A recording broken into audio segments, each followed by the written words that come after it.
हम आते हैं 20 क्वेश्चन है, 20 में हम डिटेल करके पढ़ लेंगे, काफी टॉपिक यहाँ से भी क्लियर हो जाएगा। तो चलिए पहला क्वेश्चन देखते हैं।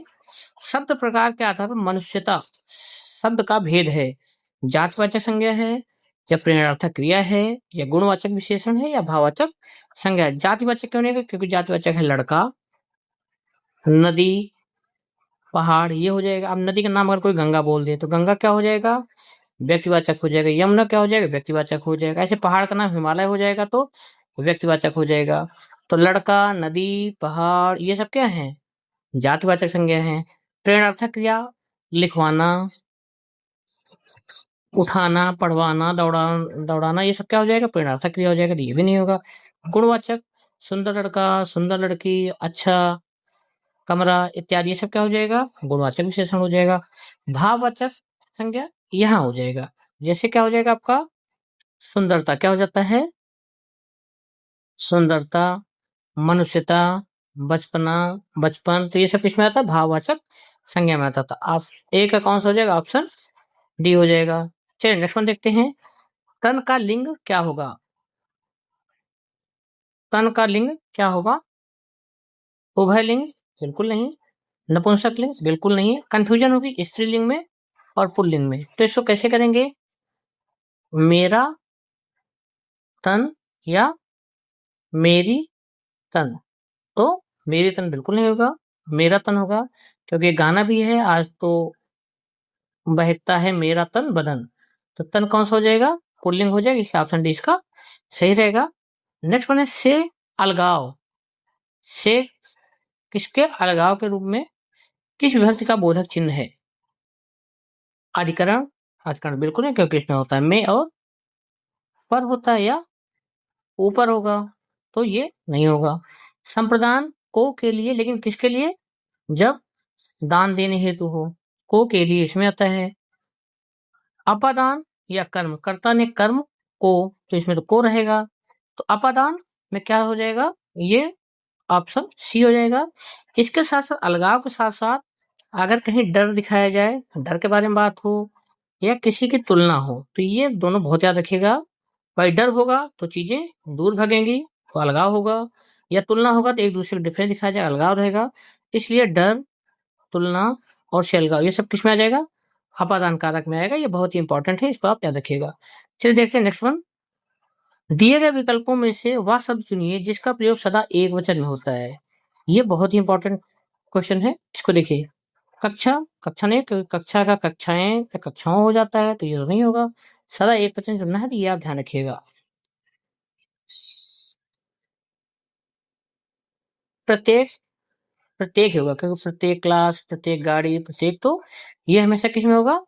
एक वचन में होगा। तो आंसर ये हो जाएगा। प्राण और आंसू ये दोनों मार्क करके आप अलग से लिख लीजिए। प्राण, आंसू ये दोनों बहुत ही ज्यादा बार पूछा गया, ये हमेशा बहुवचन यूज होता है। आप हमें दो चीज बताइए, एक जनता का, एक लोग का, ये दोनों बताओ कौन सा किस वचन में यूज होता है। इसे कमेंट बॉक्स में कमेंट कीजिए, हमें आपके कमेंट का इंतजार रहेगा। चलिए नेक्स्ट वन देखते हैं। वाक्यों के वर्गीकरण कितने आधारों पर किया जाता है? ये भी बहुत इंपॉर्टेंट है। तो वाक्यों का वर्गीकरण 3 प्रकार से किया जाता है। कितने प्रकार से? 3 प्रकार से करते हैं। पहला होता है रचना के अनुसार, दूसरा होता है अर्थ के अनुसार, और तीसरा होता है क्रिया के अनुसार। अब रचना के अनुसार बात करेंगे तो 3 होता है। अर्थ के अनुसार, अर्थ, अर्थ से 8 बन रहा है तो 8 प्रकार का होता है। क्रिया का 2 प्रकार का होता है। रचना की बात किया जाए तो सरल वाक्य, संयुक्त वाक्य और मिश्र वाक्य होता है, ये 8 होता है। और ये 2 कौन सा होता है? कर्तृवाच्य और कर्मवाच्य, कहीं कहीं भाववाच्य भी गिना जाता है। तो ये आप अच्छे से याद रखिएगा। इन सब का डिटेल में अलग से वीडियो बना है टॉपिक वाइज, तो उसको आप जाके हमारे चैनल पर प्लेलिस्ट में जाकर चैप्टर वाइज देख सकते हैं। चाहे थ्योरेटिकल क्लास ले लें, चाहे उसका प्रैक्टिस क्लास ले लें, चाहे प्रीवियस ईयर का ले लें, आप जाके 1 बाय 1 देख सकते हैं। सभी क्लास का बहुत अच्छे से डिटेल में, कई जगह ट्रिक के अनुसार, जिस हिसाब से रिक्वायर्ड उस हिसाब से वीडियो पड़ा है। नेक्स्ट वन देखिए। इनमें से कौन सा शब्द भाववाचक संज्ञा नहीं है, इस पे ज्यादा फोकस कीजिएगा। नहीं है, सोना, मनाही, खुशी या विद्वता। तो इसमें आप पहला देखिए, सोना। सोना कौन सी संज्ञा है? तो सोना कौन सी संज्ञा है? द्रव्यवाचक संज्ञा। कौन सी है? द्रव्यवाचक है। कैसे? क्योंकि सोना एक बहुमूल्य धातु है। क्या है? बहुमूल्य धातु है, जिसको केजी में या तोला में, इन सब में वेट किया जाता है, मापा जाता है। तो ये कौन सा हो जाएगा? जिसको लीटर, मीटर, किलोमीटर, ग्राम, इन सब में नापा जाए तो उसको क्या बोलेंगे? द्रव्यवाचक संज्ञा। तो यही इसका आंसर होगा। मनाही क्या है? ये भाववाचक संज्ञा है। कैसे? जैसे होता है यहाँ धूम्रपान की मनाही है, तो कौन संज्ञा हो जाएगी? भाववाचक संज्ञा हो जाएगी। अगर हम बात करें खुशी की, तो भाई परीक्षा पास होने पर सबके चेहरे पे क्या थी? खुशी थी। ठीक है, मतलब भाव दिख रहा है खुशी का। या जैसे विद्वता की बात किया जाए तो उनकी विद्वता की सभी प्रशंसा करते हैं, या हमारे चैनल पर जितने भी पढ़ने वाले बच्चे हैं सभी की विद्वता की हम प्रशंसा करते हैं। चलिए नेक्स्ट वन देखते हैं। निम्नलिखित में से कौन सा शब्द संज्ञा है? क्रोध, ग्राम, ग्राम या क्रोधी। तो एक तो है क्रोध, ये क्या है? संज्ञा है। कौन संज्ञा है? भाव वाचक संज्ञा है। जैसे क्रोध करना अच्छी बात नहीं है, जो आपको भाव दिखा रहा है, जैसे खुशी था वैसे क्रोध भी है, तो क्या हो गया? भाववाचक संज्ञा है। तो इसका ऑप्शन ए हो जाएगा। बी, ग्राम की बात करें तो ग्राम कई हैं, तो ये किस में आ जाएगा? जातिवाचक संज्ञा में आ जाएगा। तो ऑप्शन ये भी सही है, जातिवाचक। जैसे आपके गांव का जो पर्टिकुलर नाम होगा तो व्यक्तिवाचक हो गया, लेकिन ग्राम क्या हो जाएगा? जातिवाचक। तीसरा क्रोधी, तो ये संज्ञा नहीं है, ये क्या है? विशेषण। क्या है? विशेषण है। जैसे रावण बहुत क्रोधी था, तो ऐसे हो जाएगा। ग्राम में, अगर हम ग्राम की बात करेंगे तो ग्राम में क्या है? ये आपका हो जाएगा गुणवाचक विशेषण। क्या हो जाएगा? गुणवाचक विशेषण। तो या तो ये क्वेश्चन विवादित हो जाएगा, या तो इसमें ऑप्शन ए और बी दोनों होगा। चलिए देखते हैं नेक्स्ट। कोई व्यक्ति या वस्तु जिस आधार पर होती है या दूर जाती है, उस आधार में कौन सा कारक प्रयुक्त होता है? संप्रदान कारक, अपादान कारक, संबंध कारक या कारण कारक। तो इसको पहले यह क्लियर कर लीजिएगा, जो आधार लिखा है ये आधार नहीं होगा, ये क्या होगा? अलग होना। क्या हो जाएगा? अलग होना। अभी पीछे भी बताया गया था, अलग होना या डर होना या तुलना करना। अगर ये तीनों कहीं पर होगा तो कौन सा हो जाएगा? अपादान कारक होगा। ये आप अच्छे से याद रखिएगा। इन समय क्योंकि पता सेंटर में पड़ता है तो चांसेस यहाँ से पूछने ज्यादा होते हैं, इसलिए अपादान मतलब क्या हो गया? दूर होना या अलग होना, तुलना होना या डर होना। तो इसमें क्या आ जाएगा? अपादान कारक हो जाएगा। चलिए नेक्स्ट वन देखते हैं। निम्नलिखित में भाववाचक संज्ञा कौन सी है?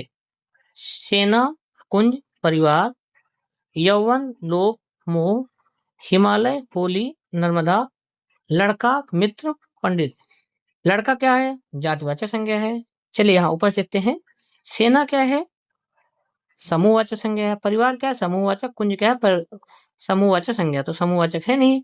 यौवन, लोभ और मोह, यही क्या है? आपकी भाववाचक संज्ञा है।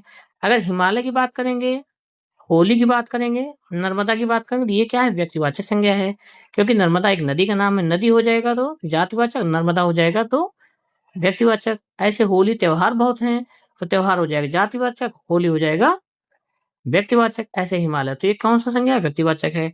लड़का, मित्र और पंडित, ये भी क्या है? ये जातिवाचक है। तो अगर भाववाचक संज्ञाओं की बात करेंगे तो option B will be right. चलिए नेक्स्ट वन देखते हैं। गहने अलमारी में है। गहने अलमारी में है। अलमारी में पद के कारक हैं करण कारक, अधिकरण कारक, संबंध कारक या अपादान कारक। तो अभी पीछे बात हुआ था कुछ क्वेश्चन पहले कि में, पर या ऊपर, ये किस पे आता है? अधिकरण। तो इसका ऑप्शन कौन सा हो जाएगा? बी हो जाएगा। क्वेश्चन नंबर 11, पेड़ से पत्ते गिरते हैं, वाक्य में कौन सा कारक है? करण कारक है, अपादान कारक है, संबंध कारक है या उपयुक्त में से कोई नहीं है। तो पेड़ से पत्ते गिर रहे हैं तो क्या हो रहा है? अभी था अलग होना या दूर होना, तो अलग ही हो रहा है, और दूर भी हो रहा है, तो इसका ऑप्शन कौन सा हो जाएगा? अपादान कारक, मतलब डर, तुलना या दूर होना, इससे क्या हो जाएगा? अपादान कारक हो जाएगा। नेक्स्ट वन है, निम्न में से जातिवाचक संज्ञा कौन सी है? जातिवाचक संज्ञा कौन सी है? पेड़, मिठास, ये तो भाववाचक संज्ञा हो गई, चतुराई या सुंदरता। तो कौन से? पेड़। क्या हो जाएगा? पेड़। तो इसका ऑप्शन ए पेड़ हो जाएगा। चलिए नेक्स्ट वन देखते हैं। सेना, सेना, दल, सभा और कक्षा आदि शब्द कौन सी संज्ञा का बोध कराते हैं? भाववाचक का? बिल्कुल नहीं। जातिवाचक का? नहीं। व्यक्तिवाचक का? भी नहीं। समूहवाचक, क्योंकि सेना की बात होगी तो इसमें कई लोग होंगे, दल की बात है तो भी सभा होगी, कई लोग के, कक्षा में भी कई लोग बैठते हैं। तो इसका कौन सा हो जाएगा? Option C. चलिए नेक्स्ट वन देखते हैं। मेरा घर स्कूल से बहुत दूर है, रेखांकित शब्द में कौन सा कारक है? अपादान कारक, संप्रदान कारक, अधिकरण में, पर, ऊपर, संबोधन। ये नहीं होगा। अपादान था ना, दूरी दिखाने के लिए, अलगाव दिखाने के लिए, तो कौन सा हो जाएगा इसका? Option A. 15 नंबर क्वेश्चन देखते हैं। ज्यादती भाववाचक संज्ञा का विशेषण रूप होगा? ज्यादा, ज्यादादे, ज्यादाद, ज्यादाएं। तो इसका विशेषण क्या हो जाएगा? ऑप्शन ए ज्यादा। नेक्स्ट वन, ग्रामीण का संज्ञा रूप है? ग्रामीण, ये नहीं होगा। ग्राम, ग्रामी या ग्रामीण। तो इसका ऑप्शन कौन सा हो जाएगा? Option B. नेक्स्ट वन देखते हैं। भाववाचक संज्ञा शब्द कौन सा है? लालिमा, निराशा, अनुच्छेद या विवाह। तो इसका कौन सा हो जाएगा? लालिमा। ऑप्शन ए सही हो जाएगा। नेक्स्ट वन है, नदी संज्ञा कौन सा भेद है? नदी जातिवाचक है? हाँ जातिवाचक ही है, क्योंकि अगर हम बात करें गंगा की, तो गंगा कौन सा? व्यक्तिवाचक संज्ञा हो जाएगा। यमुना व्यक्तिवाचक हो जाएगा। नर्मदा नदी जो कि पीछे पढ़ा गया था, तो वो भी क्या आ जाएगा? व्यक्तिवाचक में आ जाएगा। तो अगर सिर्फ नदी की बात करेंगे तो ये जातिवाचक है, लेकिन गंगा, यमुना, नर्मदा, ब्रह्मपुत्र ऐसे बात करेंगे तो ये व्यक्तिवाचक में आ जाएगा। चलिए देखते हैं, ये नीचे लिखा है ऑलरेडी। यमुना किस प्रकार की संज्ञा है? द्रव्यवाचक नहीं है, समूहवाचक भी नहीं है, जातिवाचक या व्यक्तिवाचक। तो ये किस में आ जाएगा? व्यक्तिवाचक। लेकिन अगर पूछा जाता सिर्फ नदी, तो ये किस में आ जाता? जातिवाचक में आ जाता। चलिए नेक्स्ट वन देखते हैं। फिनिश हो गया है। तो आई थिंक ये क्वेश्चन आपके लिए बहुत यूजफुल रहे होंगे। अगर थ्योरेटिकल क्लास आपने नहीं देखा तो एक बार वहां देख के जो डाउट रहेगा वो यहाँ पर क्लियर हो जाएगा। अगर इसके बाद भी आपको थोड़ा सा भी कहीं कंफ्यूजन है, डाउट है,